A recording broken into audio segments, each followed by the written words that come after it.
கார்த்திக், இன்னைக்கு விருந்தினர் பக்கத்தோட கெஸ்ட் யாருன்னு சொல்லிடலாமா? சொல்லிடலாம்.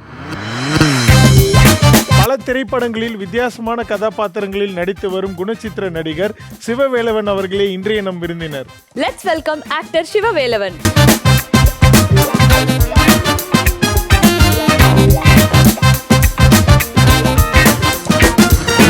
வணக்கம். வணக்கம் சார், எப்படி இருக்கீங்க? நல்லா இருக்கேன். நல்லா இருக்கீங்களா? நல்லா இருக்கும் சார். Super sir. சார், நடிகராக உங்களோட பயணம் தமிழ் சினிமாவில் தொடர்ந்து நீங்கள் நடிச்சிட்டு இருக்கீங்க. படங்கள் தாண்டி வெப் சீரிஸும் நடிக்கிறீங்க. ஸோ இந்த நடிப்பு அப்படின்ற ஒரு ஆர்வம் எப்போ சார் வந்தது உங்களுக்கு? இந்த கேள்வி நம்ம நடிக்கிறதுக்காக ஃபஸ்ட்டு ஸ்டார்ட் பண்ணல கேரியர். நான் ஒரு சின்ன டான்ஸர் ஆகணும் தான் ஆசைப்பட்டேன். ஒரு கிராமங்களில் தெரியாமல் நம்ம ஊர் கோயில் கூட ஸ்கூல்ஸ் டைம்லாம் நம்ம ஆடுவோம். இதுதான் இந்த டான்ஸ் உள்ளுக்குள்ளேயே இருந்ததுனால நம்ம ஸ்கூல்ஸில் ஃபங்க்ஷனில் ஊர் கோயிலுக்குள்ளே ஆனோன்னா நம்ம ஓவர புஷ்அப் ஆகிடும். அது நிறைய பேர் சொன்னாங்க, நீ நல்லா டான்ஸ் ஆடுறேன், நீ எதாவது டான்ஸ்க்கு ட்ரை பண்ணக்கூடாது அப்படின்னு சொல்லும்போது அந்த ஆர்வத்தில் வந்தது தான் சென்னை. நடிக்கணுன்ற பயணம்லாம் முழுமையாக கிடையாது. நம்ம முழுமையான நடிகர் பயணம் ஸ்டார்ட் ஆகலை. ஸோ அந்த ஆர்வத்தில் வந்த அந்த டான்ஸு தான் ஸோ என்னைய இங்கே நடிகனாக இங்கே உட்கார வச்சுருக்கு. ஓகே. அப்புறம் ட்ரை பண்ணேன். நான் மெயினான கான்சன்ட்ரேஷன் பண்ணது குரூப் டான்ஸில் ஆடணும். அப்போ அப்படியே ட்ரை பண்ண ஆரம்பித்தேன். அப்போ சொன்னாங்க, இதெல்லாம் கார்டெல்லாம் எடுக்கணும், பெரிய ப்ராசஸ் இருக்குது, டான்ஸே கற்றுக்கல போடா அப்படின்னு துரத்தி விடுவாங்க. நான் நிறைய மாஸ்டர்கிட்ட போய்ப்பேன், போய் ப்ராசஸை மறுபடி கற்றுக்கிட்டு வா அப்படின்னு சொன்னாங்க. அப்போ மோட்டிவேஷன்லாம் பண்ணாங்க, இல்லைன்னு சொல்லலை. நம்மளுக்கு அப்போ 2004 வந்த டைமில் நம்மளுக்கு சர்வே பிரச்சனை இருந்தது. நம்மளே பார்ட் டைம் ஒர்க் பண்ணி நம்மளை பார்த்துக்கிறதுக்கு அதுக்கு இடத்துக்கு போக முடியல. இது நம்ம குறையாக சொல்ல முடியாது. ஏன்னா அடுத்த கட்டத்துக்கு போக வச்சது இதுதான். அப்போ நிறைய பேர் உனக்கு ஃபோட்டோஜெனிக் ஃபேஸ் இருக்குது, நீ ட்ரை பண்ண, நடிக்க ட்ரை பண்ணு அப்படின்னு சொல்லிட்டு. Okay sir. பட் ஆனால் இந்த டான்ஸர் ஆகணும்னு முடிவு பண்ணி சென்னை வந்துட்டீங்க. இந்த மாதிரி மாஸ்டர்ஸ்லாம் போய் அப்ரோச் பண்ணேன் நீங்கள். ஸோ அப்போ கார்டெலாம் வாங்கி டான்ஸர் ஆகிட்டீங்களா? அப்போ இல்லை, அதுக்குள்ளே போகவே முடியல. போகவே முடியல. ஓகே. பட் அந்த டைம் நீங்கள் சொன்னீங்க பார்ட் டைம் ஜாப் பண்ணிட்டு சர்வேலுக்கு நம்ம சைடில் நமக்கு தயார்படுத்திக்கிட்டு இருந்தீங்க உங்களை நடிகரா. ஸோ அப்போ நீங்கள் அதுக்கான கிளாஸ் ஏதாவது போனீங்களா? இல்லை நீங்கள்? இல்லை, அது என்னால் அதுக்கு மேலே போக முடியல. ஓகே. ஆமாம், அது அந்த டைமில் என்ன ஆச்சு அப்படின்னா, நம்ம ஒருத்தரை சார்ந்து வாழ்ந்துட்டு இருக்கிறோம். அப்போ அவர் என்ன அந்த அந்த அந்த செக்ஷனுக்குள்ளேயே நீ கொண்டு போகல. நான் அவர்கிட்ட இருந்து வெயிட் பண்ணேன். அந்த செக்ஷனுக்குள்ளே போக முடியலங்கிறதுனால, பேசாமல் நீ நடிக்க ட்ரை பண்ணுறா. கூட இருக்கிறவங்களும் சொல்லுவாங்கல்ல, அவங்க சொன்னாங்க, என்ன நடிக்க ட்ரை பண்ணு, இது ஒரு லாங் ப்ராசஸ்ஸு, நீ டான்ஸ் கற்றுக்கிட்டு மறுபடியும் அந்த ப்ராசஸ்க்குள்ளே போகிறதுலாம் பெரிய ப்ராசஸ் அப்படின்னா. அப்போ தான் போய் அந்த உலகத்துக்கு ட்ரை பண்ணும்போது அவங்கெல்லாம் எவ்வளோ ட்ரை பண்ணி எவ்வளோ கஷ்டப்பட்டு சின்ன வயசுலேருந்து டான்ஸ் கற்றுக்கிட்டு இருப்பாங்க. நம்ம ஒரு ஆர்வத்தில் ஸ்கூலில் கற்றுக்கிட்டு வந்த டான்ஸ்லாம் நம்ம ஒரு வெஸ்டர்ன்ஸாக இருந்துச்சு, அந்த ஃபோக்ஸில் கிளாசிக்லாம் கற்றுக்குறாங்கல்ல, அவங்க மறுபடி கற்றுக்கிட்டு அதுக்குள்ளே வரும்போது தான் தெரிஞ்சுது, அப்போ நம்ம அரகுறை டான்ஸ் கற்றுக்கிட்டு இருந்திருப்போம், இதை வச்சுலாம் நம்ம ட்ரை பண்ண முடியாது அப்படின்னு சொல்லிட்டு அந்த ஆர்வம் என்னால் போயிடுச்சு, முழுமையாக போயிடுச்சு. அப்போ இதுக்கு நம்மளுக்கு பெரிய பணம் பக்கமாக இருந்தால் தான் நம்ம ஒரு டான்ஸ் முழுமையாக கற்றுக்கிட்டு நம்மளால் பண்ண முடியும். ஆனால் அப்புறம் இன்னொரு கான்ஃபிடென்ட் இருந்தது, எப்படியும் நம்ம இதை விட்டுட்டு நம்ம போனால் மரியாதை இருக்காது, அடுத்த கட்டம் என்னன்னு அப்படின்னு சொல்லிட்டு ஃபோட்டோ எடுத்துகிட்டு ஆஃபீஸாக போகிறதா வேலை. சரி சார், உங்களுக்கான அந்த ஃபர்ஸ்ட் மேஜிக் ஃப்ரேம் முன்னாடி, கேமரா முன்னாடி எப்போ நடந்ததுன்னா 2006 டைரக்டர் ரூபன் சொல்லிட்டு ஒரு சுதந்திரன் ஒரு குறும்படம் பண்ணார். நடிப்புனால என்னன்னு தெரியாதுன்னு வச்சிங்களேன். அப்போ தான் பேசிக் ஒன்றும் கொஞ்சம் பதட்டமாக இருக்கும். அப்புறம் கூப்பிட்டு ஊருக்கார பையனோட அந்த குறும்படத்தில் வாய்ப்பு கொடுத்து ஒரு டைலாக் பேச சொன்னார். டைலாக் பேசியும் நான் நடித்தோன்னா எனக்கு கொஞ்சம் ரொம்ப பெரிய ஏதோ நடந்த மாதிரி, பெரிய மிராக்களே நடந்த மாதிரி இருந்தது. நம்ம நடிச்சிட்டோம், அப்போ நம்ம எல்லா இடத்துக்கும் கூடுவாங்க போல இருக்குது அப்படின்னு சொல்லிட்டு ஒரு ஆர்வக்குள்ளரில் ட்ரை பண்ணேன். வெளிச்சத்துக்கு ரிலீஸ் ஆகி வந்ததுக்கப்புறம் தான் நம்மளோட அந்த திறமை என்ன இருக்குன்னு என்னால் கண்டுபிடிக்க முடியுது. என்னடா இப்படி நடிச்சிருக்கோம் அப்படின்னு சொல்லிட்டு கேமராலாம் வைக்கும் போது நம்ம ரொம்ப இதாக இருப்போம் போல இருக்குது அப்படிலாம் நினச்சேன். ஸோ அந்த கான்ஃபிடென்ட் அந்த ப்ராசஸில் நான் கற்றுக்கிட்டேன். ஓகே, இது நம்மளுக்கு பத்தாதுன்னு சொல்கிறோம்னா நான் நடிக்க பயிற்சி எடுக்கணும்லாம் எனக்கு வரல. சரி, இதே மாதிரி நிறைய மாடல் ட்ரெஸ்லாம் போட்டுட்டு நம்ம நடிக்கணும் போல இருக்குது, பெரிய பெரிய ஹீரோ கூடலாம் நடித்தாதான் நம்மளை ஃப்ரெண்ட் ரோலுக்கு கூப்பிடுவாங்க. அப்போ ஃப்ரெண்ட் ரோல் தான் ரொம்ப பக்கப்புலமாக இருக்கும். Dhanush sir, Vijay sir, Ajith sir கூட நடிக்கிறவங்கலாம் இப்படி தான் ஹீரோ வாங்க அப்படின்னு சொல்லிட்டு எல்லாருமே அந்த டைமில் சொல்லுவாங்கல்ல. அப்போ இது எனக்குள்ள ஆள் மனசில் பதிஞ்சிருச்சு. முடி வளர்த்துக்கிட்டு ஒரு பைக்ல நண்பர்களோட சேர்ந்து சுத்துறதுதான் வேலை. ஹீரோட hero friend character, okay friend character ஆயிட்டா ஹீரோ ஆயிடலாம் ஹீரோ இல்ல அப்படின்ற ஒரு இது இருந்ததுல. ஓகே நான் இப்போ ஒரு ஃப்ரெண்டும் ஆகல சார். Okay sir. ஸோ இப்போ என்னன்னா நீங்க சொன்னீங்க இப்போ டான்ஸரா ஆகணும்னு வந்தப்போ வந்து நிறைய மாஸ்டர் போய் அணுகுனீங்க அப்படின்ற மாதிரி. ஸோ இப்போ நடிக்கிற அந்த போட்டோஸோட போனீங்கன்னு சொன்னீங்கல்ல, ஆமா சார். நிறைய ப்ரொடக்ஷன் ஹவுஸ் போனீங்கன்னு. ஸோ அந்த டைம்ல இருக்கிற ஏதாவது மறக்க முடியாத அனுபவம் ஏதாவது இருக்கா? ஒரு அவமானம் நடந்தது. அவங்க என்னன்னா, அது நிஜமாலுமே எனக்கு பெரிய இது ஸ்ட்ரகிள் தான். அந்த அவமானத்தை என்னால் இன்ன வரைக்கும் மறக்கவே முடியாது. ஒரு பெரிய கோ டைரக்டரு நம்பி அனுப்பியிருக்காரு, அங்கே போய் நல்லா சொதப்பிட்டேன். சொதப்பினோன்னே எனக்கு அவங்க சொல்லலை. அதுக்கப்புறம் அவரும் என்கிட்ட பேசவும் இல்லை. நான் ஒன்று அனுப்புனேன், நீ அங்கே போய் என்ன நடிக்கவே இல்லையே அப்படின்னேன். அந்த கோ டைரக்டர் சொல்லியிருக்காரு. அப்போ தான் நம்மளுக்கு தெரிஞ்சு நம்மளுக்கு நடிப்பு வரல சரியா, இன்னும் நிறையா தேரல, நம்ம இன்னும் நிறைய ப்ரிப்பேர் ஆகணும்னு மைண்ட் செட்டில் ரெடி ஆரம்பித்தேன். ரெடி ஆகிட்டே இருக்கும்போது தான் நிறைய ஷார்ட் ஃபிலிமு இதெல்லாம் பண்ணும்போது இப்படி ஒரு பட்டறை இருக்குது, இப்படி நடிப்பு பேசியிருக்குன்னு எனக்கு தெரியாது. அப்புறம் தான் பஃபூன் இயக்குனர் கூப்பிட்டு ஒரு நாள் சொன்னாப்ல, டேய் ஃபஸ்ட்டாமா போய் நடிப்பு பேச்சு தான் எடுறா, இப்படியே இருந்தால் லைவ். அவர் ஒரு ஷார்ட் ஃபிலிம் ஒன்று பண்ணார். ஒரு நைட் ஷூட் பண்ணும்போது அவரோட இதுலேயே சொதப்பினேன். கேமராவில் வச்சு நாளை இயக்குனர் பண்ண டைம்லலாம் அவர் ஒரு ஷார்ட் ஃபிலிம் எடுக்கும் போது நான் அதில் என்னுடைய இதை பார்த்துட்டு, இல்லை சிவா இது தேர்ன மாதிரி தெரியல, நீ இப்போ போய் நடிப்பு ட்ரை நடிப்புன்னா பயிற்சி எடுத்துக்கோ. அவர் ஒரு இன்ஸ்டியூட் சொன்னார். அப்புறம் எனக்கு நான் வந்து ஒரு பார்ட் டைமாக ஜாப் பண்ணேன். எனக்கு குருநாதர் தான் எனக்கு இந்த பட்டறையில் போய் ஜாயின் பண்ண பணம்லாம் கொடுத்து ஹெல்ப் பண்ணாங்க.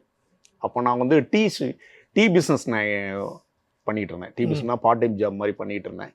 அந்த ஒரு பேங்கில் வேலை பார்க்குற என்னோட பேர் சொல்லுவோம்ல, சரி பேர் சொல்கிறேன்னா விஸ்வேஸ்வரன் சார், அவர் தான் எனக்கு ஹெல்ப் பண்ணார்.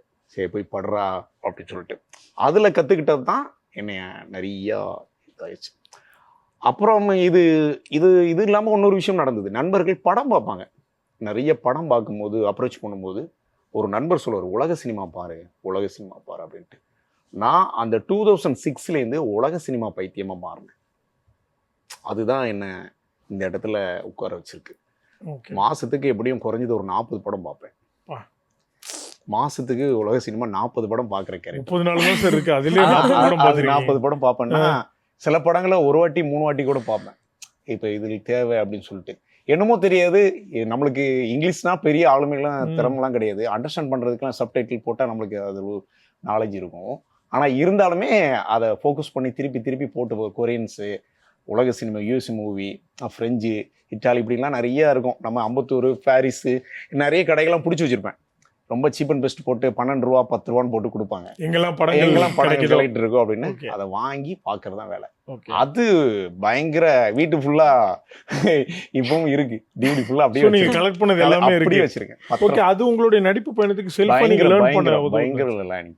ஆக்சுவலி அதுல கத்துக்கிற பட்டறையிலே எங்க மாஸ்டர் சொன்னாரு, ஸ்டான்லி லாவிஸ்கில வந்து ஒரு கதாபாத்திரத்தை உருவாக்குது எப்படி, கதாபாத்திரத்தை வடிவமைக்குது அப்படின்னு ஒரு புத்தகம் இருக்கும். அந்த புத்தகத்தை வாங்கி படிக்கும் போது எனக்கு மண்டையில ஏறல. என்னடா இந்த புத்தகம் இவ்வளவு படிக்கிறோம், அது ஒரு கலைக்குள் பேட்டர்ன்ஸ்ல இருக்கு. அது படிச்சு என் மைண்ட்ல ஸ்ட்ரெஸ் தான் ஏறிச்சு. ஒரு வாட்டி எனக்கு கோவம் வந்தது, எப்படியாவது இந்த புத்தகத்தை நல்லா படிக்கணும் அப்படின்னு சொல்லிட்டு கூர்மையா உட்காந்து படிச்சேன். ஒரு 6 மாசம் உட்காந்து திருப்பி படிச்சா அவ்வளோ உள்ளுக்குள்ளேருந்து எடுக்க வேண்டிய விஷயம் நிறைய இருந்துச்சு.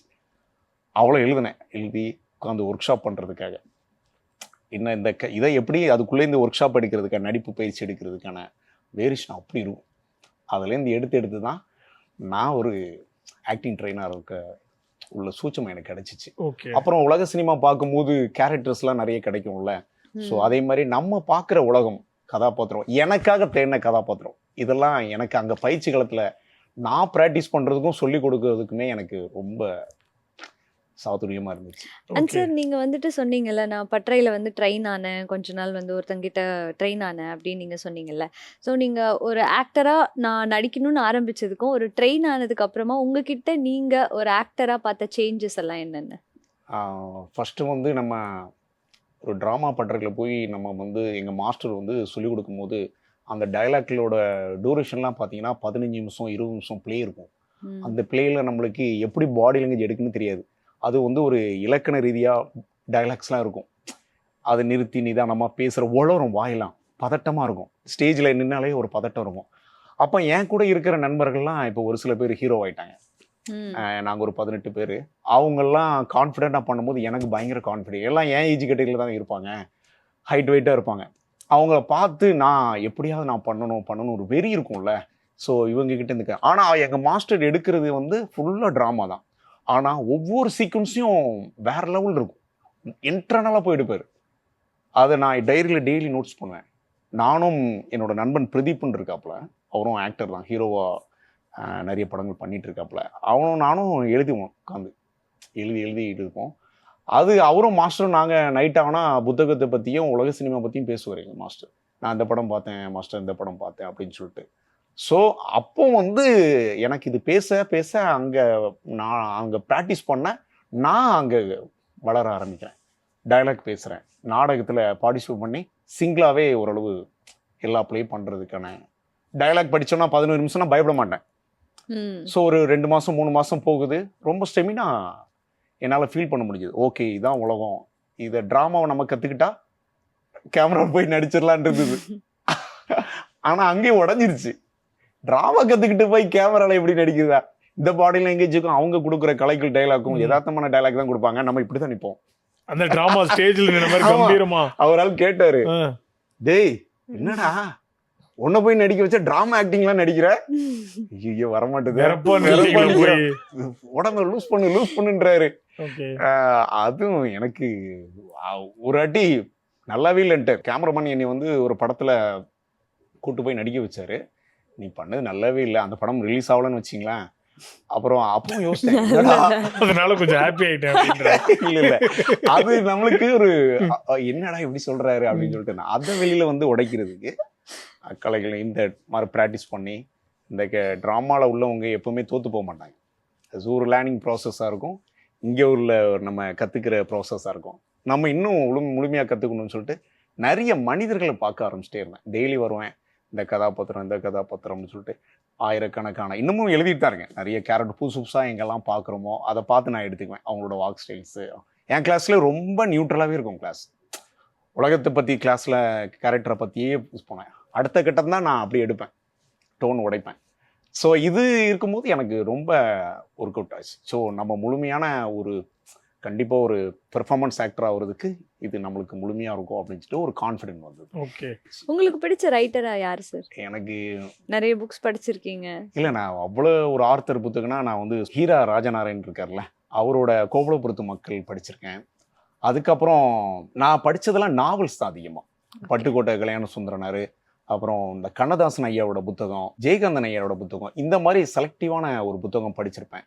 மற்றபடி வந்து அதிகமாக படித்து ரெஃபரன்ஸ் இது ட்ராமா சம்மந்தமான கதைகள் மட்டும்தான். சரி, இப்போ நீங்கள் சொன்னீங்க நீங்கள் வந்து ஆஸ் அன் ஆக்டராக உங்களை வந்து செல்ஃபாக நீங்கள் தயார்படுத்திக்க வந்து நிறைய கேரக்டர்ஸ் பார்ப்பேன், அதெல்லாம் நான் நோட் பண்ணி வச்சுப்பேன்ற மாதிரி அந்த ப்ராசஸ் எப்படி சார்? நீங்கள் ஒரு கேரக்டர் பார்த்தா அது நீங்கள் உங்களுக்கு அண்டர்ஸ்டாண்ட் பண்ணிக்கிற மாதிரி அதனுடைய மாடுலேஷன்ஸ் அவங்க பேசுகிறதுலாம் வந்து நீங்கள் எழுதிப்பீங்களா? சார் ஆமாம் சார். இப்போ உலகத்தில் இருக்கிற நம்ம அவ்வளோ மக்கள் போய் நம்ம பார்க்க முடியாது. இப்போ ஜப்பான்காரன் ஒரு கோவம்னா ஜப்பான்காரன் கோவம் தான் போடுவான், சிரிக்கணும் அவன் கொடுப்பான். இப்போ ஒவ்வொருத்தருக்கும் ஒரு ரியாக்ஷன் ஒன்று இருக்கும்ல ஃபேஸில். கோவம் அவன் ஒரு கோவப்படுவான். இப்போ எல்லாருமே ஒரே மாதிரியான கோபமான எமோஷன் இருக்காது. சிரிக்கிறதுனா ஒரே ஒரு இது லெவல் இருக்காது, வேற டிஃப்ரென்ஸ் இருக்கும். சிலவன் சிரிக்கிறது பார்த்தீங்கன்னா வேற மாதிரி கூட சிரிப்பான். ஸோ இதெல்லாம் அப்சர்வேஷன் ஆச்சு. நம்ம கோவத்தில் ஏதாவது ஒன்று நக்கல் பண்ணுவோம், அது வேற மாதிரி இருக்கும். நம்ம நக்கல் பண்ணுற போது இப்படி இருக்கு, அவன் நக்கல் பண்ணுற போது ரொம்ப நல்லா இருக்கு, அவன் சிரிக்கும் போது இப்படி சிரிக்கிறான், அவன் நடக்கும்போது ரொம்ப வேற மாதிரி மேனரிசம். இது கண்டுபிடிக்க முடியுது. இது ப்ராப்பராகவே ஃபாலோ பண்ணும்போது ஹாய் இது நம்ம நடிப்புக்கு யூஸாக இருக்கும் அப்படின்னு சொல்லிட்டு அது கற்றுக்கிறதுக்கு இன்னமும் அது பயணம் போயிட்டு தான் இருக்கு. ஓகே, இப்பவும் அந்த பயணங்கள் நிறைய போயிட்டு தான் இருக்கு. ஆமாம், கற்றுக்கிறேன். ஓகே, நீங்கள் சொன்னீங்க ஆரம்பத்துலேருந்து உங்களுடைய நண்பர்கள் வந்து ஒரு சிலர் வந்து இந்த மாதிரி கதாநாயகன் அந்த ரூட்டில் போயிட்டாங்கன்றப்போ உங்களுக்கும் அதனுடைய எண்ணம் கண்டிப்பாக இருந்திருக்க வாய்ப்பு? 100% அதுதான், அதில் தான் இருந்தது. இவ்வளோ கற்றுக்கிட்டது அந்த ரூட்டு போய் அச்சீவ்மெண்ட் பண்ணிருக்கோம். பட் அதை நோக்கி உங்களுடைய பயணம் வந்து டிராப் ஆனோன்னா ரொம்ப எக்ஸைட்டேன். ஏன்னா ஒரு படம் 2 படம் கமிட் ஆகி ஸோ நம்ம அந்த லெவல் போய் உட்கார்ந்தோன்னே எனக்கு அது டிராப் ஆயிடுச்சு படம். ஓகே, ஸோ அதில் ரொம்ப எக்ஸைட்டேன். ஓகே, அப்புறம் என்னால் என்ன பண்ணுறதுன்னு தெரியல. அந்த இடத்துக்கு நான் தகுதி இல்லை அப்படின்றத நான் தகுதி இல்லைன்னு தாண்டி நான் கரெக்டாக அதுக்கு ஒர்க் அவுட் கொடுக்கல, அந்த இடத்துக்கு நான் நிறையா உண்மையாக உழைக்கல அப்படின்ற மாதிரி நான் 100% புரிஞ்சுக்கிட்டேன். காத்திருக்கணும், தவம் கடந்தால் தான் நம்ம சினிமா கை கொடுக்கும்னு சொல்லுவாங்கல்ல, ஓகே. அது இப்போ நடக்குது. இப்போ நான் ரொம்ப உண்மையாக இருக்கேன். இப்போ எங்கள் கூட்டத்தில்னா கூட நான் ரெடியாக இருக்கேன். அப்போ ஷார்ட் ஃபிலிம் நடிச்சுட்டு 2 பைலட் பண்ணியிருக்கேன். ஓகே. ஒன்று வந்து குளுக்கோஸ்ன்னு சொல்லிட்டு இன்டர்நேஷ்னல் ஃபிலிமுக்கு அந்த பையன் அவார்டுக்கு அனுப்புகிறாப்புல. கோயம்புத்தூரில் போய் ஒர்க் ஷாப் பண்ணி பண்ணேன். இப்போ காதல் கண்டேன்னு சொல்லிட்டு ஒரு பைலட் மூவி, அது இந்த வாரமே எல்லாமே எடுத்து 1.5 வருஷத்துக்கு மேலே ஆச்சு. எல்லாமே இப்போ தான் ப்ராசஸ் ஆகி ரிலீஸ் பண்ணுறாங்க. ஓகே. இப்போ நிறைய பேர்கிட்ட நான் சொல்கிறேன், நான் எது கொடுத்தாலும் இப்போ நடிக்கிறேங்க, ஓகே. உண்மையாக இருக்கிறேன். இப்போ இது வேணும் வேண்டாம்லாம் பில்டப்லாம் கொடுக்கல. ஒரு டைம் நம்ம அது தவறு நிறைய சரியாக பண்ணியிருப்போம்ல, அதெல்லாம் கிடையாது. ஜூனியர் ஆர்டிஸ்ட்டுங்கிற சொல்கிறாங்க. ஜூனியர் ஆர்டிஸ்ட்லேருந்து எத்தனை பேர் வெளியில் வந்து டெவலப் ஆகிருப்பாங்க. ஸோ அவங்களெல்லாம் நான் ரோல் மாடல் எடுத்தேன். நிறைய பேர் இப்போவும் பார்த்தீங்கன்னா ஓடுறாங்க. நான் 50 வயசில் நான் ட்ராவல் பண்ணுறவங்க, 60 வயசில் ட்ராவல் பண்ணுறவங்களாம் அப்போ எப்படி இருப்பாங்க? ஒரு டைம் ஒன்ஸ் அப்பான் டைமில் மிஸ் பண்ணியிருப்பாங்க நிறைய இடத்த. அவங்ககிட்டலாம் கற்றுக்கிறேன். என் தம்பி நீ எது கிடைச்சாலும் பண்ணுங்க தம்பி அப்படின்ற அவங்ககிட்டலாம் டிப்ஸ் கொடுப்பாங்க. நான் மாஸ்டர் அப்படின்றத வேடை வந்து என்னோட வாழ்க்கை பயணத்துக்கான ஒரு ஒரு தூண்டுதலாக தான் வச்சுருக்கேன் தவிர, நான் அது தலையில ஏற்றி வைக்கல. நமக்கு அது தகுதியா இல்லையான்னு அது நம்மளுக்கு தெரியாது. அது வந்து நம்மளை வாழ வைக்குது. இதை மட்டும் எடுத்துக்கிட்டு போகிறேன். ஏன்னா நிறைய பேர் என்கிட்ட சொல்லும்போது ரொம்ப கஷ்டமாக இருக்கும். நீ மாஸ்டர் ஆகிட்ட உனக்கு என்ன? மாஸ்டருங்கிறது வந்து அது பெரியவங்க, அவங்க நம்மளுக்காக குருவாக இருப்பாங்க, அவங்க தான் அந்த தகுதி. நான் இதில் இருக்கணும், உள்ளுக்குள்ளே இருக்கணும், அந்த ஃபீல்டுக்குள்ள கடைசி வரைக்கும் இருக்கணும், தெரிஞ்சதை சொல்லி கொடுத்துக்கிட்டு நம்ம இப்படி இருந்துக்கணும் அப்படின்றதான். நான் நிறைய பேர் சொல்லுவேன், அது இல்லைடா, இதில் இருந்தால் நம்ம நிறைய கற்றுக்கலாம். ஆனால் இப்போ அது பின்னாடி சைடில் அது சப்போர்ட்டுக்கு மட்டும்தான். இப்போ நிறைய கடவுள் புண்ணியத்தில் படங்கள் பண்ணிகிட்டு இருக்கோம். தைரியமாக என்னால் நடிக்க முடியுது. பட் இப்போ நீங்கள் சொன்னீங்களே சார், ஸ்டார்டிங்கில் அந்த மாதிரி லீடாக ட்ரை பண்ணோம், அது வந்து கிட்ட போயிட்டு ட்ராப் ஆயிடுச்சுன்னு. இப்போ நீங்கள் எது கொடுத்தாலும் பண்ணும் அப்படின்ற ஒரு மைண்ட் செட் பயங்கர வெரி சார். பட் அதில் வந்து இப்போ நீங்கள் லீடாக பண்ணுவீங்களா இல்லை எனக்கு கன்ஃபார்ம் லீடு கிடைக்கும் நம்பிக்கை இருக்கு. லீடுனா நான் எல்லா கதாபாத்திரத்தோட வடிவமைப்புக்குள்ள நான் இருப்பேன் நம்பிக்கை இருக்கு. இந்த கதாபாத்திரம் இல்லை, எந்த கதாபாத்திரம். ஸோ அந்த படத்துல எனக்குன்னு உருவத்துக்கு ஒன்று இருக்கும்ல, அதை நல்லா கதாபாத்திரம் கேட்பேன். இப்போ என்னோட அசிஸ்டன்ட் டைரக்டர்லாம் நிறைய பேர் கதை சொல்றாங்க. நிறைய ஃபாலோவில் இருக்கேன், கோடைரக்டர் ஃபாலோ இருக்கேன். கான்ஃபிடென்ட்டாக கேட்குறேன், எனக்கு தாகம் தீக்கணும், இந்த தனி பத்தலை, பெருசாக கொடு. பெருசானா நான் என்னை உடைக்கிற அளவுக்கு இதாக கொடு, நீ எழுது, நீ அந்த கதாபாத்திரம், நீ கதை சொல்லு, நான் இந்த கதாபாத்திரம் எடுத்துக்கிறேன்னு கேட்டு சண்டை போடுறேன். அந்த செல்லமா சண்டை போடுற நிறைய இயக்குனர்லாம் இருக்கிறாங்க. அசிஸ்டன்ட் டைரக்டர்லாம் நீ இது பண்ணுறா, நான் இதில் பண்ணுறேன் அப்படின்ற அளவுக்கு ஒரு 6-7 பேர் இருக்காங்க. உரிமையாக கேட்கலாம். சில நண்பர்கள்ட்ட கோ டைரக்டர், அசோசியேட் டைரக்டர்லாம் இருக்கிறாங்க. ஐயோ ஏதாவது கொடுங்கய்யா, ஏதாவது பண்ணுங்க, ட்ரை பண்ண அப்படின்னு செல்லமாக நான் கேட்பேன். உரிமையை கேட்குறவங்ககிட்ட கேட்கலாம், இத்தனை வருஷம் நான் ட்ரை பண்ணியிருக்கேன், ஏதாவது பண்ணுங்க அப்படி. ஸோ நீங்கள் அந்த மாதிரி எதிர்பார்த்து பயணம் போயிட்டு இருந்த டைமில் உங்களுக்கு இப்போ வரைக்குமே ரொம்ப ஃபுல் ஃப்ளெஜ்டாக ஓகே, இந்த படம் மாதிரி இந்த வெப் சீரிஸ் வந்து என்னுடைய நடிப்புக்கு வந்து இவ்வளோ பெரிய ஒரு தீனி போட்டுச்சு, நானும் ரொம்ப சாட்டிஸ்ஃபைடாக நடிச்சேன்ற மாதிரி ஏதாவது இருக்கா? அப்படி இப்படி இப்போ வந்து மாடர்ன் படம், மாடர்ன் ஒரு திரைப்படம் வந்து தான் எனக்கு ஓரளவு சாட்டிஸ்ஃபைடாக இருக்கு. மாடர்ன் ஒரு திரைப்படம் இவ்வளோ நாள் நம்ம பயணத்தில் ஒரு படத்துக்கு ஒரு லீட் ரோல் பண்ணிட்டு வந்திருக்கேன். சூப்பர், நல்லா பண்ணியிருக்கேன் அப்படின்றது அது வெளில சொல்ல விருப்பம் இல்லை. இருந்தாலும் எனக்கு ஃபுல் ஃபீல். ஒரு படத்தில் ஒரு 18 நாள் நம்மளுக்கு ஒருத்தரோட படத்தோட ஷூட்டே ஒரு 28 நாள் தான். அதில் நம்மளுக்கு 18-19 நாள் நம்மளுக்கு கேரக்டருக்கு அப்ரோச் பண்ணி, ஸோ அந்த படத்துக்கு நான் ஒர்க் ஷாப் பண்ணேன். கொஞ்சம் கேரக்டருக்குலாம் ஒர்க் ஷாப் பண்ணேன். டைரக்டர் கூப்பிட்டு கொடுத்தாப்புல, ஆனால் வாங்கினேன் அப்படின்ட்டு. சரி பிரதர் அப்படின்ட்டு பண்ணுவோம். படித்த உடனே ரைட்டு, அது நம்ம ஊர் ஸ்லாங்னோடனே, திருநெல்வேலி ஸ்லாங்னோட ஈஸியாக அமைஞ்சுது. ஸோ எமோஷனல் கரெக்டாக இருக்கணும்னு அந்த பையன் ரொம்ப டிசைன்ஸில் கரெக்டாக இருந்தாப்புல, கதையோட டிசைன்ஸ்லையும் சரி, கேரக்டருக்கு. நானும் ஒர்க் ஷாப் பண்ணிவிட்டு என் கேரக்டருக்கும் ஒர்க் ஷாப் பண்ணிக்கிட்டேன். உள்ளே போனும்போது நல்லா ஆயத்தமாக இருந்தேன். டக்குன்னு இப்போ படம் பண்ணுறது தாண்டி ப்ரீ பிளானாக நிறைய பேர் வந்துடுறாங்க. ஒர்க் ஷாப் பண்ணி, பயிற்சி பண்ணி, ரொம்ப மீட்ரு கரெக்டாக பண்ணி நடிக்கிறது. அது இப்போ உலக சினிமா மாதிரியே இப்போ இங்கே நடைமுறைக்கு வந்துருச்சு. இப்போ முந்தி போனால் நம்ம 45 நாள் ஷூட் பண்ணுறோன்னு வச்சிங்களேன், ஒரு 2 நாள் 3 நாள் எக்ஸ்டெண்ட் ஆகும், ப்ரொடியூசருக்கு நஷ்டம் தானே. சீன் இன்க்ரீஸ் ஆகிட்டு இருக்கும், ரீடேக் வாங்கிட்டு தான் கஷ்டம்.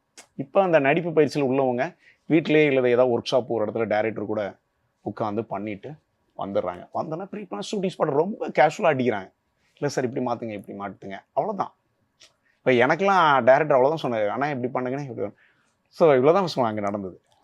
டக்கு நம்ம மீட்டர் பிடிச்சிட்டோம்னா அவ்வளோதான். ஓகே. நான் மீட்டர் பிடிச்சிட்டேன்னா நான் ஃபார்ம் ஆயிடுவேன். சார் ஸ்டார்டிங் டைம்ல நீங்க வந்து சினிமாக்காக ட்ரை பண்ணும்போது எந்த மாதிரியான கேரக்டர்ஸ் எல்லாம் உங்களுக்கு கொடுத்தாங்க? லைக் எந்தெந்த மாதிரியான கேரக்டர்ஸ் இந்த உங்களுக்கு? முடி வளர்த்துக்கிட்டு இருப்பானுங்களா, அடி தடிக்கு தான் மேடம். இந்த முடி ஓ. ஃபுல் வளர்த்துட்டு லாங் ஹேர்ல லாங் இருந்தீங்களா? ஹேர்ல இருப்போம். ஓகே. அப்புறம் நிறைய பேருங்க ஜூனியர் ஆர்டிஸ்ட் நிறைய கம்பெனில போய் நடிச்சிருக்கு. பின்னாடி தம்பி கட்டை கொடுத்துருவாங்க, கத்தி கொடுப்பாங்க, இல்ல வேட்டி கட்டி நிக்கணும் அப்படிம்பாங்க. தம்பி முன்னாடி முறைக்கணும் அப்படிம்பாங்க. நீங்க இப்பவே ஒரு மாதிரி அப்படி ஆயிட்டீங்க. டிராமால கத்திட்டு ஒரு மேட்டர் அப்படி சொல்லுவாங்களா? அப்படின்னா சரி சார் எது கொடுத்தாலும் பண்றோம் அப்படின்னா என் முகம் தெரியுதான்னு பார்ப்பேன். நம்ம ஒரு அப்போ பெரிய கொஞ்சம் அறியாமல் இருப்போம். முகம் தெரியுதா அப்படின்ட்டு பார்ப்போம். தேட்டர்ல போனா அதுவே தெரியாது. அவர் ரொம்ப கஷ்டமா இருக்கும். என்னடா இவ்வளவு நாள் நம்ம இத்தனை படம் பண்ணியிருக்கோம், கிரௌட்ல போய் நின்னே நம்ம கொஞ்சம் தெரியலையே அப்படின்லாம் வருத்தப்பட்ட நாட்கள் உண்டு. ஓகே. பட் நீங்க அந்த மாதிரி போயிட்டு இருந்தப்போ விஜய் மில்டன் சார் ஒரு பயங்கரமான அட்வைஸ் கொடுத்து ஒரு படத்தில் நீங்க அவர் கூட ஒர்க் பண்ணதா ஒரு விஷயம் கேள்விப்பட்டோம். ஸோ அதை பத்தி ஷேர் பண்ணிக்கோங்க. ஏன்னா அவரும் வந்து தெரிஞ்ச ரூமன் டைரக்டர், அவரும் கோ டைரக்டர். அவர்கிட்ட நான் சொன்னேன், ஏன்னா ஏதாவது இருந்தால் சொல்லுங்க அப்படின்னு சொல்லும்போது, விஜய் மில்டன் சார் படம் பண்றாரு போய் பாரு அப்படின்னு சொல்லிட்டேன்னா, அதுக்குள்ள ஒரு ராமகிருஷ்ணன் சார் உள்ள ஒர்க் பண்ணிட்டு இருந்தாரு. சரி அவர் மூலியமா போனேன். சார் இல்லைடா இதில் நீ தியேட்டர் ஆர்டிஸ்ட் இருக்கு, அந்த இதில் கூட்டம் இந்த மாதிரி தான் இருக்கும் அப்படின்னு. இல்லை சார் எதுனா பரவாயில்ல கொடுங்க அப்படின்னு சொல்லிட்டு அது கோலிசோடல நான் நடித்தேன். நடித்து அப்புறம் ரொம்ப பெருசாக டைலாக்லாம் இருக்காது, இப்போ பண்ணு அப்படின்னு சொல்லிட்டு அப்புறம் art director Vijay Murugan sir, அவர் வந்து ஒரு வில்லனா பண்ணியிருப்பார். அந்த மார்க்கெட்டுக்குள்ளே வில்லனா அவங்களுக்கு நாங்கள் அடியால் மாதிரி இருப்போம். ஸோ அதில் அப்படி ஃபுல்லாக ஒரு இதில் எனக்கு ஒரு க்ளோஸ் ஷாட் வச்சுருந்தாரு, சின்ன டைலாக் கொடுத்துருந்தாரு. சரி நல்லா எனக்கு கோலிச்சோட ஒரு அளவு முகம் தெரிஞ்சிச்சு க்ளோஸ் அப் ஷாட்ல. ஏன்னா எங்கள் ஊர்லாம் கேட்டாங்க, என்ன கோலிச்சோடலாம் வர, கோலிச்சோடில் ஒரு க்ளோஸ் அப் ஷாட்டில் வர, நான் பார்த்தேன் ஒன்று அந்த இடத்துல பார்த்தேன் இந்த இடத்துல பார்த்தேன்னு சொல்லுவாங்க. சார் வந்து ஒரு வாட்ச் கிஃப்ட் ப்ரெசென்ட் பண்ணாங்க எல்லாத்துக்கும், நடிச்சவங்களுக்கு எல்லாருக்கும். அந்த வாட்ச் இப்பவும் அது டேப் போனாலும் மாற்றி வீட்டில் பத்திரமா வச்சுருக்கேன். அது ஒரு 2 வாட்டி ஃபால்ட் ஆச்சு, நான் சரி பண்ணி பத்திரமா வச்சுக்குவேன். காஸ்ட்லி வாட்ச் இல்ல. ஓகே. இதை தாண்டி வந்து நம்ம வந்து அப்பப்போ ஒரு வாய்ப்புக்காக தேடி அலையிறோம். அதுல ஏதாவது ஒரு சீன் கிடைச்சிட்டா கூட ஓகே அப்படின்ற மாதிரி நீங்க சொன்னீங்க, கூட்டத்துலலாம் நம்ம முகம் ரெஜிஸ்டர் ஆகுதான்னு. அதை தாண்டி நீங்க ஒரு நல்ல நடிகர் அப்படின்ற ஒரு பெருமை எடுக்க ஆரம்பிச்சிட்டீங்க, நிறைய சீன்ஸும் கொடுக்க ஆரம்பிச்சிருப்பாங்க. அப்போ நீங்க தியேட்டருக்கு போய் பார்க்கும்போது உங்க ஃப்ரெண்ட்ஸோ ஃபேமிலியோ கூட்டிட்டு போய் பார்க்குறப்ப இந்த சீன் டிலீட் பண்ணியிருப்பாங்க, அந்த மாதிரிலாம் ஏதோ ஒரு மொமெண்ட் நடந்திருக்கா? அது ஃபர்ஸ்ட் டைம்ல கொஞ்ச நாள் ட்ரை பண்ண டைம்ல வந்து யுத்தம் செய் பண்ணியிருந்தேன் மிஸ்கின் சார் படத்தில் பண்ணிட்டு இருக்கும்போது. அது ரொம்ப அப்போ அந்த நடிப்புக்குள்ளே வந்த டைமில் 17 நாள் மிஸ்கின் சார் படம்னா நம்மளுக்கு பெருசாக இருக்கும். மிஸ்கின் சார் படத்தில் ஒரு அந்த ஒரு சீன் பார்த்தீங்கன்னா, அந்த ஒஜி மதனன் சார் வந்து ட்ரில் மிஷின்ஸ் ஒரு இது போடுவார். ஆனால் ஃபுல்லாகவே நம்ம அவரு கூட அந்த ஆட்டோ கேரக்டர் அப்படியே ஃபுல்லாகவே இருந்த மாதிரி சீன்ஸ்லாம் இருந்தது, நிறைய இருந்தது. அப்போ படம் வெளில வந்து பார்த்த பிறகு அதில் வந்து எனக்கு ஒரே ஒரு க்ளோஸ் அப் ஷாட் மட்டும் தான் இருந்தது. ஏன் கூட ஆட்டோ கேரக்டர் நடிச்சவருக்கு அவரு எதுவுமே இல்லை. ஆமா. அப்ப நான் நினைச்சேன், நம்ம நிறைய நடிச்ச மாதிரி இருந்தது, அங்கங்க நின்றுட்டு இருந்தோமே, ஒரு ஷாட்ல வரலையா அப்படின்லாம் யதார்த்தமா ஃபீல் பண்ணதான். சினிமா நம்ம புரிதல் கொஞ்சம் கம்மி. அப்போ தெளிவு, நம்ம பெரிய கேரக்டர் கிடையாதுல. சரி ஒரு ஆடிஷன் போயிருந்தேன், கூப்பிட்டு இந்த முடியெல்லாம் வளர்த்துருந்தோம்னா சரி கேரக்டர் கொடுத்தோம். ஓகே. ஸோ அந்த மாதிரி வேற ஏதாவது படங்கள் இருக்கா சார் யுத்தம் செய் மாதிரியே? ஒரு வாக்கோட்டர் கிட்டிங் படம் பண்ணியிருந்தேன் படத்துல. நான் ஏடிஎம் திருடன், நானும் காளி வெங்கிட்டு அதெல்லாம் பண்ணும்போது தான் படம் தேட்டரில் பார்த்துட்டு என்னடா நம்மளுக்கு ஒரு டைலாக் அதில் ஒரு ஃபீல் இருந்தது, இதில் நம்மளை ரிஜிஸ்டர் ஆகும் அப்படின்னு சொல்லிட்டு. அதுவும் நான் நல்லா பண்ணிட்டு எடிட்டிங் பண்ணி படம் இல்லை வரும்போது நான் பெருசாக தெரியல, டக்குன்னு போயிட்டு என்னடா நம்ம எந்த சீன்லாம் இருப்போம், டைலாக்லாம் நிறைய பேசணும், டப்பிங்லாம் நம்மளை எடுத்தாங்களே அப்படின்னு சொல்லிட்டு. சரி ரைட்டு, இன்னும் நம்ம ட்ரை பண்ணுறது ஃபுல்ஃபில்லாக ட்ரை பண்ணணும், இது பத்தாது அப்படின்னு என் மனசுக்குள்ள அப்போவுமே இந்த 2-3 படங்கள் போகும்போது தான் எனக்கு சரி இது நம்மளுக்கு இதில் நம்ம இன்னும் க்ரோத்தை வளர்த்துக்கணுன்ற நம்ம சில லெசன் கற்றுக் கொடுக்கும், நம்மளுக்கு பாடம் கற்றுக் கொடுக்கும். அது இதுலேருந்து எடுத்துக்கிட்டது தான் நம்மளுக்கு. அப்போ நம்ம அதுக்கு தகுதியாக இருக்கோமா இல்லையா அப்படின்னு நம்மளுக்கு தெரிஞ்சிடும்ல. அதிலே புரிய ஆரம்பிச்சிருச்சு. சும்மா ஆசைப்பட்டா பத்தாது, நம்மளுக்கு நிறைய வேணும் அப்படின்றது தேடல் எனக்கு அதுக்கப்புறம் தான் கிடைச்சிச்சு. நீங்கள் ஆரம்பத்துலேருந்து ஒரு சில விஷயம் ரிப்பீட் பண்ணிட்டே இருந்தீங்க, ஃப்ரெண்ட்ஸ் கூட இருந்தவங்க ஒரு பக்கம் ஹீரோ ஆகிட்டாங்க அப்படின்ற மாதிரி. நீங்கள் உதாரணத்துக்கு இப்போ காளி வெங்கட் கூட நீங்கள் நடிச்சதா சொன்னீங்க. இப்போ அந்த மாதிரி இருக்கும்போது இப்போ அவங்களாம் ஒரு இடத்துல ஒரு மாதிரி கம்ஃபர்டபுளாக செட்டில் ஆகிட்டாங்க. ஸோ அது மூலியமாக ஏதாவது உங்களுக்கு ஏதாவது ரெஃபரன்ஸ் அப்படி ஏதாவது ஒரு பயணம்? ஒரு கலையில் இருக்கிறவங்க வந்து அந்த ப்ரொஃபஷனல் இருக்கிறவங்க வந்து ரெஃபர் பண்ணாமல் எதிர்பார்க்கறது இல்லை, நல்ல நட்பு வட்டாரம் அவங்க கேரியர். ஜஸ்ட் நம்ம ஃப்ரெண்ட்ஸா ஏதாவது பண்ணுவோம்ல அப்படி அப்படி நான் எப்பவுமே இந்த கிரியேட்டிவ் டீம் தான் ஃபாலோ பண்றது, அவங்க கிட்ட தான் போய் நிற்பேன். அதனால ஒரு நடிகரை வளர்த்து விடுறதுங்கிறது ரொம்ப சினிமாவில் கம்மியான வெர்ஷன் தான். ஓகே. ஆனால் இப்போ உள்ள நண்பர்கள் என் கூட இருக்கிற டீம் நிறைய ரெஃபர் பண்ணுறாங்க. நடிகராக பயணம் பண்ணுறவங்க, சிவா நீங்கள் அதை பாருங்கள் இதை பாருங்கள் அப்படின்னு சொல்லி நல்ல ஒரு நிறைய நல்ல வளர்ந்து இப்போ என் கூட வளர்கிற நிறைய பேர் இருக்கிறாங்க. நண்பன் நீயும் வளரணும், நானும் வளரணும், நான் உனக்கு இந்த ஆஃபீஸ் பாருங்கள், இந்த கேரக்டர் இருக்குது பிரதர் அப்படின்னு சொல்கிறேன். நிறைய டீம் என் கூட வந்துட்டேன். ஏன்னா வாழ்க்கை கொஞ்சம் பயணம் வந்து ரொம்ப தூரம்லாம் கிடையாதுங்க, கம்மியான பயணம் தான். எவ்வளோ தூரம் நம்ம ஓட போகிறோம்லாம் தெரியாது. யூனிவர்ஸ் வந்து ஒரு டைம் நம்ம யூனிவர்ஸ் அகேன்ஸ்டாக நம்ம நிறைய தப்பு பண்ணியிருக்கலாம் கண்டுபிடிச்சிட்டேன். இயற்கைக்கு மீறி நம்ம சிலவரையும் தப்பு பண்ணியிருப்போம், நம்மளை நெகட்டிவாக மாற்றிக்கிட்டே இருப்போம்ல, அதெல்லாம் நான் எடுத்துட்டேன். ஸோ புரிஞ்சுக்கிட்டேன், இவ்வளோ தான்டா வாழ்க்கை. அதுக்காக தான் யூனிவர்ஸை நான் இவ்வளோ தூரம் வெயிட் பண்ண வச்சுருக்கு. நம்ம பெரிய ஆர்டிஸ்ட்டுன்னு நான் என்ன சொல்லிக்கிறதுன்னு தாண்டி உள்ளுக்குள்ளே ஒருத்தன் இருக்கிறான். இது எப்போ வெளியில் வருமோ அன்னைக்கு ஒரு நாள் வந்துடும் அப்படின்னு நம்பிக்கை என்கிட்ட இருக்குது. அதெல்லாம் நான் நிறைய பேர் பயணத்துக்கிட்ட போய் கேட்குறேன். ஸோ பிரதர் நான் எப்படியும் இந்த வருஷம் வெளியில் வரணும், ட்ரை பண்ணுவேன், இப்படி போயிட்டுருக்கு அப்படின்னு சொல்லிட்டு. ஸோ இன்னைக்கு கூட ஒரு ஆடிஷன் போயிட்டு தான் வரேன். ஓகே. இப்போ கூட ஃப்ரெஷ்ஷாக போயிட்டு தான் வந்திருக்கீங்க. ஆமாம், பயங்கர ஒரு மோட்டிவேஷனலாக இருக்கீங்க சார். நமக்கு சார் இன்னைக்கு கெஸ்ட்டாக வர டைம்லேயும் ஒரு ஆடிஷன் போய் அட்டன் பண்ணிட்டு விடாமல் முயற்சி பண்ணிட்டு. கண்டிப்பாக இன்னும் 2 படம் கமிட்மெண்ட்டில் தான் இருக்கிறேன். சூப்பர். அடுத்த நல்ல படங்கள் கமிட்மெண்ட்டில் இருக்கு. கடவுள் பண்ணி. ஸோ காளி வெங்கட் சார் கூட கனெக்ட் பண்ணி கண்டினியூ பண்ணோம்னா அடுத்த அர்க்கரா படம் அங்கே கட் பண்ணால் இங்கே ஒரு முக்கியமான ரோல். ஸோ இதில் பயங்கரமாக ரெஜிஸ்டர் ஆயிருந்திருப்பீங்க. ஸோ இந்த பயணம், இந்த டிரான்ஸ்ஃபர்மேஷன் எப்படி இருக்கு அந்த ஹர்கரா படம்? ஆக்சுவலி வந்து V1 ராம்கேஸ்ட்ரம் வந்து என்னோட தியேட்டரில் நாங்களாம் ஒன்றா ட்ராவல் பண்ணோம். இந்தியன் ஸ்கூல் ட்ராமாவில் ஒரு 18 பேரில் அவர் அப்போ வந்து வெளிநாட்டில் படிச்சுட்டு ஜெர்மனிலேருந்து இங்கே வந்தாப்புல எங்கள் தியேட்டருக்கு. ஸோ நாங்கள் ஒன்றா ட்ராவல் பண்ணோம். ஒரு வருஷம் 1.5 வருஷம் ட்ராவல். நல்லா வந்து ட்ராமா பயங்கரமாக பண்ணுவோம்ல. அப்போவுமே அவரும் உலக சினிமா பிரியர், புத்தக பிரியர் மாதிரி தான் சார். நாங்கள் நல்லா பழகிட்டு இருக்கும்போது அவர் V1 அப்புறம் அவர் ஒரு ப்ரொடக்ஷன் ஆரம்பித்து அவர் ஒரு V1 ஒரு மர்டர் கேஸ்னு ஒரு படம் நடித்தார். சரி, சமீபத்தில் அவங்களுக்கு எனக்கும் பெரிய கனெக்டிவிட்டி இல்லை. நாங்கள் வாட்ஸ்அப்பில் ஃபோனில் எதையாவது ஒரு டைம் பேசிக்குவோம்.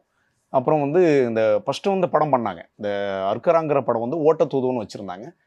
இந்த ஓட்டத்தூதுவன் படம் வந்து உலக சினிமாவில் போய் நிறைய அவார்டுகள்லாம் வாங்கிட்டு வந்துச்சு. அப்புறம் பிஸ்னஸ் கொஞ்சம் கம்மியாக இருக்குன்னு சொல்லிட்டு அதை சில விஷயம் அரேஞ்ச் பண்ணி அவர் ஒரு கதையை எழுதி ராம்கேஸ்ட்ரம் எழுதி காளி வெங்கட் வச்சு பண்ணும்போது என்னை கூப்பிட்டாரு. எங்கே இருக்கீங்க அப்படின்னு கேட்டார். நான் போயிட்டு இருக்கு பிரதர் அப்படின்னு. ஒரு சீன் இருக்கு வாங்க அப்படின்னு சொல்லிட்டு மதுரையில் திருப்பரங்குன்றத்தில் வச்சு தான் ஷூட்டு. எனக்கு 2 நாள் ஷூட்டு இருந்தது. நல்லபடியே கவனிச்சுக்கிட்டாரு. நல்ல வாய்ப்பு, எடிட்டிங்லாம் பேராத பிரதர் அப்படின்னு சொல்லிட்டு கண்டிப்பாக டப்பிங் அப்படியே தீர்த்துப்போம் அப்படின்னு. ஆமாம், அவர்கிட்ட கேட்டேன், நல்லா இருக்கும் பிரதர் வாங்க அப்படின்னு சொல்லிட்டு கொடுத்தாரு. அதேமாதிரி ரிலீஸ் ஆகணுன்னா எனக்கு நிறைய இடங்களில் கால்ஸ் வந்தது. ஓடிடியில் வந்த பிறகு எனக்கு நிறைய கால்ஸ் வந்து ஊர்லேருந்து தான் கேட்டாங்க, அவன் முகம் தெரியுதே அப்படின்னு. முகம் தெரியுதுன்றது தான் பெரிய. என்னை ஒரு பையன் கேட்டான், மதுரையில் தான் என்னை நின்றுட்டு இருந்தேன் அந்த மாதிரில. ஆனால் நான் உங்களை எங்கேயோ பார்த்துருக்கேனே, நீங்கள் பஃபூனில் பண்ணியிருந்தீங்களே? ஆமாடா பண்ணியிருந்தேன். அப்புறம் ஒரு படத்தில் உங்களை கெட்ட பையன் இந்த காளியில் பார்த்தேன் சார் அப்படின்ட்டு சொன்னான். நான் கெட்ட பையன் இந்த காளின்னு ஒரு படத்தில் பண்ணியிருந்தேன். ஓ ஆமாண்ணே அப்படி. இதெல்லாம் சொல்லும் போது எனக்கு ரொம்ப ஹாப்பியாக இருக்கும். என்னை யாராவது நம்ம நடிகர்ன்றது இப்போ எல்லா இடங்களில் போய் ஒரு வளரக்கூடிய நடிகர் வந்து நடிகர்னு அங்கீகாரம் இல்லாமல் சொல்ல முடியாது. நீங்கள் என்ன இப்போ ப்ராப்பராக ரியல் எஸ்டேட் பண்ணுறவன் சொல்லிவிடுவான், ஏங்க நான் ரியல் எஸ்டேட் ஐடி கம்பெனியில் ஒர்க் பண்ணுவேன். சினிமாக்குள்ளே இருக்கிறவன் நான் என்ன பண்ணுறேன்னு கேட்டால் ஒரு டைரக்ஷனல் டீமில் இருக்கேன், டைரக்ஷன்லையா அப்படியா என்ன சம்பாதிக்கிற அப்படின்னு கேட்பாங்க. நடிகரா ஓமூஞ்சிக்கு எதுக்குடா நடிகர் அப்படின்னு கேட்குற அந்த கேலி கிண்டல் அவமானம்லாம் இருக்குது. அது சொல்ல முடியாமல் அவன் வேறு ஒரு ப்ரொஃபஷனல் சொல்லுவான். ஃபேமிலிக்குலாம் நான் அந்த அவமானத்தில் நிறைய சந்திச்சிருக்கேன். என்னன்னு கேட்பான், இன்னுமா சினிமாவில் குப்பை கட்டிகிட்டு இருக்க, சினிமாவில் இன்னுமாடா குப்பை கட்டிகிட்டு இருக்க அப்படின்வாங்க. ஓமூஞ்சிக்கெலாம் எது கிடையாது, மளிகை கடை ஏதாவது வச்சு பொழப்பு பாரு அப்படின்னு ஊர் சைடில் அப்படி தானே சொல்லுவாங்க. நான் நிறைய பேர் கேட்டேன், இல்லைங்க சைடில் அப்படி வேறு இது பார்த்துட்டு அப்படி போயிடும் அப்படியே மழுப்பேன் சார். நம்ம அப்போ தெரியும் அவங்களுக்கு இவன் இந்த இதில் தான் இருக்குது அந்த ப்ரொபோஷனல் சொல்லி என்ன ஆகும். நம்மளுக்கு சொன்ன கோவம் வரும், என்னோடய வாழ்க்கையை நான் பார்த்துக்கிறேன், நீங்கள் அதெல்லாம் அட்வைஸ் பண்ணாதீங்க அப்படின்னு நம்ம டக்குன்னு சொல்கிறதுக்கு முன்னாடி சொல்லுங்க அவன்கிட்ட பேசிடாதீங்க, இதை பற்றி கேட்டுறாங்க அப்படின்ட்டுருவாங்க. இப்போ அஸ்பைரிங்கான ஆக்ட்ரஸ் யாராவது பார்க்குறப்போ நீங்கள் சொல்கிற இந்த பதில் வந்து கண்டிப்பாக உங்களுக்கு ஹெல்ப்ஃபுல்லாக இருக்கலாம். இப்போ நீங்கள் சொன்னீங்க நிறைய விஷயங்கள் ஃபேஸ் பண்ணி வந்திருக்கீங்க, ஃப்ரம் ஆடிஷன் டு இப்போ நீங்கள் வந்து நடிச்சிட்டு இருக்கிற வரைக்குமே. ஸோ அஸ்பைரிங் ஆக்ட்ரஸ் என்ன மாதிரியான கஷ்டங்கள்லாம் இப்போ படுறாங்க சார் இந்த ஆடிஷன் ப்ராசஸில், இந்த வெயிட்டிங் பீரியடில், இந்த ஒரு வாய்ப்பு கிடைக்கும்? இப்போ என்ன கேட்டிங்கன்னா, இப்போ உள்ள அந்த 2K கிட்ஸ்லாம் இருக்காங்க, அவங்கெல்லாம் வந்து சின்ன அட்வைஸ் தான், ஒன்றும் இல்லை, நம்மளை ரெடி பண்ணிக்கணும் சார். நம்மளோட க்ரோத் என்னன்னு கண்டுபிடிக்கணும். நமக்குள்ள ப்ளஸ் மைனஸ்னு ஒன்று இருக்கும். இப்போ இருக்கிற பசங்க கிட்ட எது சொன்னாலும் ஏற்கிற மனநிலையில் இல்லை. அவங்க நமக்கு ஒன்று தெரியும். ஆனால் கண்டிப்பாக இன்றைக்கி வந்து சோசியல் மீடியா அவங்களுக்கு இருக்கிற நிறையா, அவங்களுக்கு யூடியூப்பில் நிறைய இருக்குது, நான் அதில் பார்த்தேன் இதில் பார்த்தேன் நிறைய கேட்குறாங்க. நம்ம ஒன்று சொன்னால் அதுக்கு அகென்ஸ்டாக அவங்க சொல்கிறாங்க. ஸோ நான் இல்லை தம்பி எனக்கு தெரிஞ்சது இவ்வளோ தான், இதுக்கு மேலே நம்மளுக்கு தெரியும்னா நீ வேறு இன்ஸ்டியூட்டில் போய் ப்ராப்பராக படிச்சுட்டு வா. ஆனால் நான் சொல்லிக் கொடுக்குற அளவுக்கு கரெக்டாக நான் ஓரளவு நம்ம நார்மலாக கிளாஸ் எடுக்கும்போது ஸ்ட்ரக்சர் சொல்லிடுவோம். ஆனால் இப்போ இருக்கிற மனநிலைமையில் அது ஏற்றுக்கிற 100% சாட்டிஸ்ஃபைடு ஆக முடியாது. அவங்க போய் அனுபவப்படணும், இறங்கி வேலை பார்த்தா தான் அதோட அனுபவம் என்னன்னு தெரியும். நம்ம நிறைய இடங்கள் போனதுனால நம்ம அது உள்ளே கிடைச்சதுனால நம்ம அதை டிப்ஸை சொல்லிடுவோம் கரெக்டாக. ஆனால் இருந்தாலும் ஒரு சில பேர் ஏற்றுக்கிறாங்க, சார் இப்படி இருக்குமோ இப்படி இருக்கும் அப்படின்னு சொல்லிட்டு. முதல்ல கஷ்டப்படுறதுக்கு தயாராக இருக்கணும் சார். இங்கே எல்லாமே ஈஸியாக கிடைக்காது. நம்மளை இறங்கி வேலை செய்யணும். இங்கே உட்காந்துக்கிட்டு அதில் அந்த இடத்துல இப்படி இருக்குது, இந்த இடத்துல இப்படி இருக்குது, இது அப்படி பாரு இப்படி பாரு அப்படின்னு சொல்கிறது ஈஸியாக சொல்லிடலாம். இறங்கி போய் பெருக்கி அந்த இடத்த சுத்தம் பண்ணி இந்த இடத்த இவ்வளவு நம்ம வச்சாதான் அழகாக இருக்கும். இங்கே அதுக்கு ரெடியாக இல்லை. எல்லாரும் வாயில் பேசுறதுக்கு தான் அதிகமாக இருக்குது. இப்போ வாயில் வந்து ஒரு வித்தை காமிக்கணும், நம்ம எவ்வளோ ஒர்க் அவுட் பண்ணணும், மக்களை பிடிக்க வைக்கிறதுக்கு நம்ம எவ்வளோ வித்தையை கற்றுக்கணும், நம்மளை ரெடி பண்ணணும். முதல்ல நம்ம என்கிட்ட இவ்வளோ க்ரோத் இருக்குது, இந்த க்ரோத்தை வெளிப்படையாக கொண்டு வரணும்னா நம்ம என்னெல்லாம் பயணம் கண்டுபிடிக்கணும். மக்களை கைத்தட்ட வைக்கிறதுக்குன்னா சும்மாவா? என்னை விட நிறைய பேர் திறமைசெல்லாம் இருப்பாங்க. அப்போ நான் என்ன ரெடி பண்ணுறதுக்கு என்ன வேலைகள் அதை தான் நான் பார்த்துக்கிட்டோம். நான் ப்ராக்டிஸ் பண்ணிக்கிட்டே தான் இருக்கேன், நான் விடலை. என்னோட கோல்ஸ் இலக்கு போகிற வரைக்கும் நான் எப்படியாவது ஒரு நல்ல பெர்ஃபார்மன்ஸாக கண்டிப்பாக பெர்ஃபார்மராக இருப்பேன் அப்படிங்கிற மைண்ட் செட் இருக்குது. அதுக்கான வேலைகளும் போயிட்டு இருக்கிறதுனால நான் கான்ஃபிடென்ட் இருக்கேன். நான் வீட்டில் இருக்கும்போது சும்மா ஏதாவது ஒரு கேரக்டர் எடுத்து நான் ஒர்க் அவுட் பண்ணிட்டு தான் இருப்பேன். எழுதிடுவேன். இந்த டைலாக் ஆடிஷன்னா போனால் நான் டைலாக் நானே எழுதுவேன். நான் ஸ்பாட் டைலாக் நல்லா எழுதுவேன். Super sir. நம்ம எழுத்தும் பயங்கரமா உண்டு. ஸோ அந்த பயணத்தில் ஏதாவது ஒரு படத்துக்கு ரைட்டராகவும் ஏதாவது போயிருக்கீங்களா சார்? இல்லை, டிஸ்கஷனில் உட்காந்துருக்கேன். நிறைய பேர் கூட டிஸ்கஷனில் உட்காந்துருக்கேன். அது வேண்டாம், இதுவே நம்மள இன்னும் ஃபீல் ஆகல. அந்த இதுக்குள்ள பின்னாடி நிறைய நண்பர்கள் கூட உட்காந்து டிஸ்கஷன் பண்றது, எழுத்து வேலைகளை இயங்குறது, அதுல 100% அது நடந்துட்டு தான் இருக்கு. இப்போ கூட நான் அதை கரெக்ஷன் சொல்லிடுவேன்.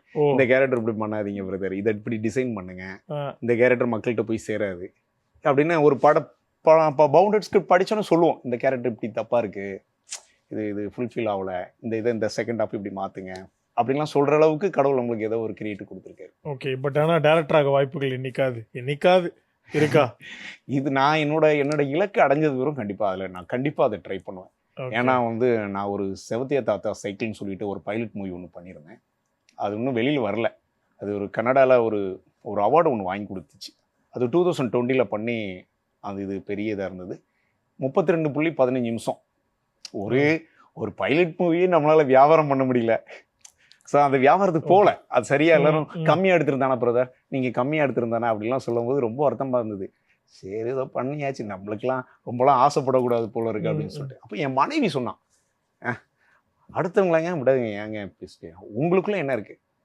இப்போ வரைக்கும் என்னை டிஸ்டர்ப் பண்ணிட்டு இருக்கிற ஒரு விஷயம் என்னன்னா, அது வியாபாரம் ஆகலை. ஏதாவது ஒரு யூடியூப் சேனல் எடுத்தாங்களா, நிறைய இடத்துல ட்ரை பண்ணேன், இது எப்படியாவது கொடுத்தா டெலிகாஸ்ட் ஆச்சுன்னா நம்மளை அடுத்து உந்துதலுக்கு வரும் அப்படின்னு சொல்லிட்டு.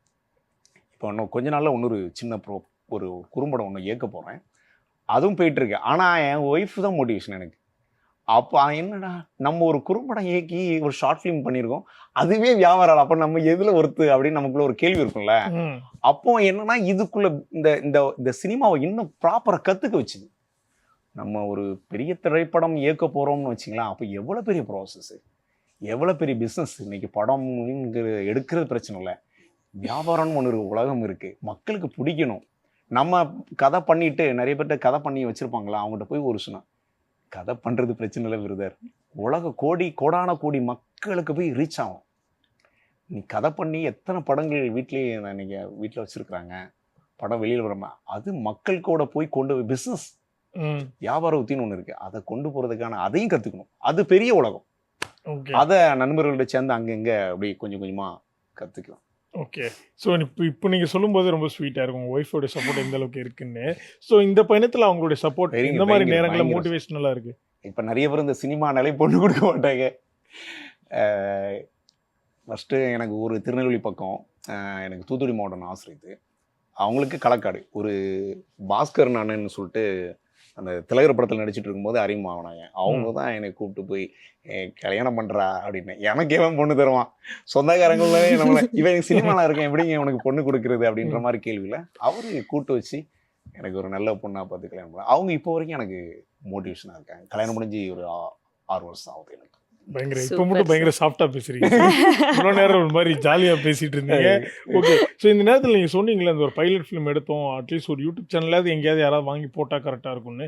பட் இப்போ இருக்கிற ஒரு யாராவது மாறிடுச்சு. இப்போ யார் வேணாலும் நம்ம வந்து நம்மளுடைய பிளாட்ஃபார்ம் கிரியேட் பண்ணிக்கலான்ற மாதிரி, அப்படி நீங்களே பேசாமல் யூடியூப் சேனல் கிரியேட் அது பண்ணி ஐடியா இருக்குது சார். நல்லா upload க்ரோத் பண்ணலாம். நல்லா பண்ணியிருக்கேன். நல்லா ம். பண்ணியிருக்கேன். நிறைய பேர் வாழ்த்துக்கள் இருந்து நிறைய இயக்குனர்கள்லாம் போட்டு காமிச்சான். நீனே டைரக்ஷன் பண்ணக்கூடாது அப்படின்னாங்க. நான் இது ஓப்பனாக சொல்லிடுறேன், இது இண்டஸ்ட்ரியில் கண்டிப்பாக போகும். ஒரு என்ன ஒரு உள்ள தயக்கம்னு கேட்டிங்கன்னா, நான் வந்து என்னடா ஒரு இதுக்கு வந்தேன், ஒன்றுமே ஆணியை பிடுங்கலை, ஒரு நடிகனும் பிடுங்கலை. எனக்கு ஒரு கேள்வி இருக்கும்ல, அது வந்து என்னை ஒரு இடத்துல அப்படி நிற்க வச்சுச்சு. அது என் மனைவி தான் அதை உடைச்சாப்ல. யோ இப்படிதான் இருக்கும், இதெல்லாம் தாண்டி தானே நிறைய பேர் ஜெயிச்சிருப்பாங்க, பண்ணுங்க இதுவும் ஒன்று வச்சுக்கோங்க. இது வெளியில் போய் நான் என்னால் கொஞ்சம் சொல்ல தயக்கமாக இருந்தது. நான் பண்ணியிருக்கேன் பிரதர். என்னை பார்க்கும்போது ஒரு மாதிரி பார்த்தாங்க. இப்போ நிறைய பேர் நடிகர்லாம் படம் பண்ண டைரக்ஷன் பண்ணலாம் வந்துட்டாங்க. அவங்க ஜெயிச்சுட்டு பண்ணால் அது லெவல் வேறு மாதிரி இருக்கும். எனக்குள்ளே இருக்கிற ஒரு ஆளுமே இருக்கும், எனக்கும் கட்ஸ் எல்லாமே இருக்குது. நம்ம ஆக்டிங் ட்ரெயின் பண்ணிவிடுவோம், நம்ம டைரக்ஷன் பண்ணி ஆடுவோம் அந்த ப்ராசஸில். ஆனால் எனக்குள்ளே ஒரு வழி என்னென்னா, நீ நடிகனே ஆகலை, அதுக்குள்ளே இந்த ஸ்டெப் ஏன் போகிற அப்படின்னு ஒரு கேள்வி இருந்தது. அது குடிச்சதுல அதுவும் உடஞ்சிரும். நான் கண்டிப்பாக ஒரு நல்ல நடிகனாக இருப்பேன். பின்னாடி எழுத்து வேலைகள் கண்டிப்பாக நான் அது போயிட்டு தான் இருக்குது. அதாவது வந்து அப்பவும் சரி இப்பவும் சரி உங்களுடைய தேடல் தான் இந்த அளவுக்கு உங்களை வந்து பயணம் செய்ய கண்டிப்பாக வச்சுக்கிட்டு கண்டிப்பாக அதுதான் சார் உண்மை. என்னன்னா நம்ம பேசிக்கிட்டே இருக்கிற டைம் வந்து நிறைய பேர்கிட்ட வந்து சினிமா இளைஞர்கள் இருப்பாங்க, பேசுவாங்க. எனக்கு அதில் பெருசாக உடன்பாடு கிடையாது.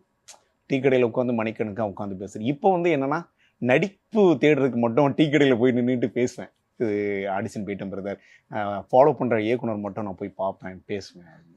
எனக்கு மணிக்கணக்குனா உட்காந்து, ஏன்னா ஒரு டைம் வந்து நான் அவங்க கூட நின்று பேசின டைம்லாம் பார்த்து அவங்களாம் வளர்ந்துட்டாங்க. அதே டீ கடையில் அடுத்த பேச்சு வந்துட்டாங்க. அவன் தம் அடிச்சுட்டு டீ கடையில் நின்று என்னை பார்க்குறாப்புல, என்னடா இந்த மனசு இங்கேயே நிற்கிறான் அப்படின்ட்டு. எனக்கு அதில் பெருசாக உடன்படலை. ஆனால் கிரியேட்டிவாக பேசுறதுக்காக ஒரு இடத்துல நின்று நாங்கள் பேசுவோம், அவ்வளோதான். Okay sir, super sir. Super sir. ஆக்சுவலாக பயங்கர இன்ஸ்பைரிங்காக இருந்துச்சு. கண்டிப்பாக நான் சொன்ன மாதிரி ஒரு அஸ்பைரிங் ஆக்ட்ரஸ் பார்க்குறாங்கன்னா இப்போ நீங்கள் சொன்னது நிறைய மோட்டிவேஷனலாக உங்களுக்கு இருந்திருக்கும். ஸோ உங்களுடைய அடுத்தடுத்து நீங்கள் ஹீரோ ஆகணுன்ற பயணம் வெற்றி அடையணும்னு சொல்லிட்டு ஜெயா டிவி டீம் சார்பாக வாழ்த்துக்கள் தெரிவிச்சுக்கிறோம். Thank you so much sir. Thank you so much. Thank you, ரொம்ப நன்றி, ரொம்ப நன்றி. ஜெயா டிவி நேயர்களுக்கு ரொம்ப ரொம்ப ரொம்ப சந்தோஷம். எனக்கு இந்த தொலைக்காட்சியில் எனக்கு வாய்ப்பு கொடுத்ததுக்கு ரொம்ப நன்றி, ரொம்ப நன்றி. Thank you Thank you, thank you sir. Thank you.